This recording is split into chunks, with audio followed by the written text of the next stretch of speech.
யாழ்ப்பாணத்தில் இளைஞன் ஒருவனை கொடூரமாக தாக்கிய சம்பவத்துடன் தொடர்புடைய சுமார் 20 பேரை கைது செய்வதற்கான நடவடிக்கைகள் போலீசார் மேற்கொண்டுள்ளனர். யாழ்ப்பாணத்தில் இளைஞனை கொடூரமாக தாக்கிய சம்பவம் தொடர்பில் ஒருவர் கைது செய்யப்பட்டு நீதிமன்றத்தில் முற்படுத்தப்பட்ட நிலையில் எதிர்வரும் 3ஆம் திகதி வரை விளக்கமறியலில் வைக்கப்பட்டுள்ளார். அவரிடம் மேற்கொள்ளப்பட்ட விசாரணைகளில் ஏனைய சந்தேக நபர்களை அடையாளம் கண்டுள்ளதாகவும் கோப்பாய் போலீசார் தெரிவித்துள்ளனர். சம்பவத்துடன் தொடர்புடைய சந்தேகத்தில் சுமார் 20 பேர் வரையில் அடையாளம் காணப்பட்டுள்ளதாகவும் அவர்கள் தற்போது தலைமறைவாகியுள்ள நிலையில் அவர்களை கைது செய்வதற்கு நடவடிக்கைகளை முன்னெடுத்துள்ளதாகவும் போலீசார் தெரிவித்துள்ளனர். இரு குடும்பங்களுக்கு இடையிலான பிரச்சினை காரணமாக இணுவில் பகுதியைச் சேர்ந்த இளைஞன் ஒருவன் அவரது தாய்க்கு முன்னால் ஆடைகள் களையப்பட்டு கட்டி வைத்து தாக்கப்பட்டுள்ளார். தாக்கப்படும் காட்சிகளையும் தாக்குதலாளிகள் கையடக்க தொலைபேசியில் பதிவு செய்துள்ளதாகவும் தெரிவிக்கப்பட்டுள்ளது. குறித்த சம்பவத்தில் காயமடைந்த இளைஞன் யாழ் போதனா வைத்தியசாலையில் அனுமதிக்கப்பட்டு சிகிச்சை பெற்று வருகின்றார்.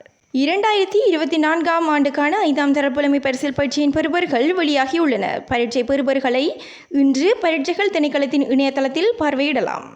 கடந்த செப்டம்பர் 15ஆம் திகதி நடைபெற்ற 2024ஆம் ஆண்டுக்கான 5ஆம் தர புலமை பரிசில் பரீட்சையின் முதலாம் வினாத்தாளில் 3 வினாக்கள் வெளியானதாக கூறப்பட்டுள்ளதுடன் அதைத் தொடர்ந்து ஏற்பட்ட நெருக்கடி நிலைகளின் பின்னர் வெளியானதாகவும் கூறப்படும் 3 வினாக்களுக்கும் அனைத்து மாணவர்களும் இலவச புள்ளிகளை வழங்க தீர்மானிக்கப்பட்டுள்ளதுடன் கடந்த 10ஆம் திகதி விடைத்தாள் மதிப்பீட்டு பணிகள் ஆரம்பிக்கப்பட்டமை குறிப்பிடத்தக்கது.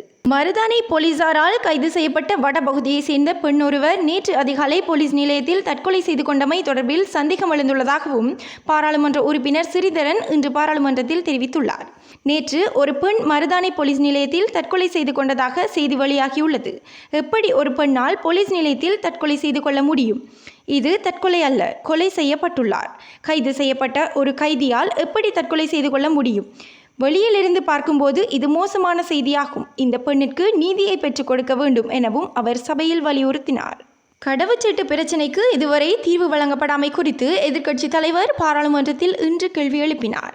வெளிநாட்டு கடவுச்சீட்டை பெறுவது என்பது பல மாதங்களாக தீர்க்க முடியாத தேசிய பிரச்சினையாக மாறியுள்ளதாகவும் புதிய அரசாங்கம் 2024 நவம்பர் 4ஆம் திகதி முதல் நிகழ்நிலை முறையில் கடவுச்சீட்டை பெறுவதற்கான திகதிகளை ஒதுக்குவதற்கு நிர்ணயித்திருந்தாலும் தற்போதும் கூட கடவுச்சீட்டொன்றை பெற்றுக்கொள்வதற்கு மக்கள் 3 அல்லது 4 மாதங்கள் காத்திருக்க வேண்டிய நிலை ஏற்பட்டுள்ளதாகவும் அவர் தெரிவித்தார். இதனால் வெளிநாட்டு வேலைவாய்ப்புகளை தேடி வரும் ஏராளமானோர் சிரமத்துக்குள்ளாகியுள்ளதாகவும் அவர் குறிப்பிட்டுள்ளார்.